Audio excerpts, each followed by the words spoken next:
So if you're like me, you like to buy brand new, so you don't have to fix anything. But if you're also like me, you don't have any money.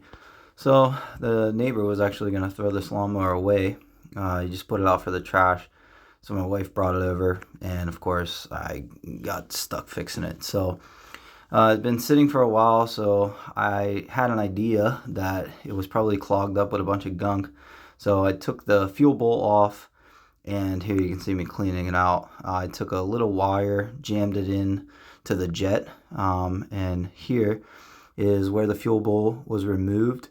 It's just a 10mm bolt. I'm gonna point at the spot where the jet is, and you just want to take your carb cleaner nozzle and jam it in there and just give it a couple good sprays. Now I had to do this multiple times. This thing must have been sitting for a really long time.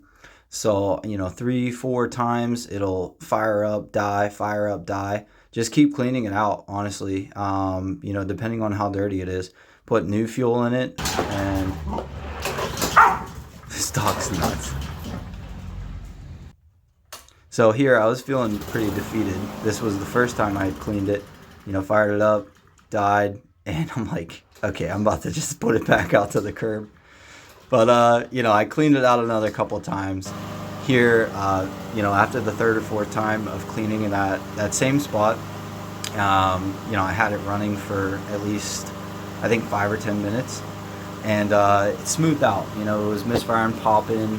But, here you can see that first try, fires right up.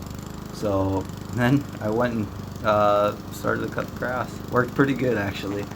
So, instead of somebody throwing this thing out, it took maybe 5 or 10 minutes to fix it and have a good lawnmower.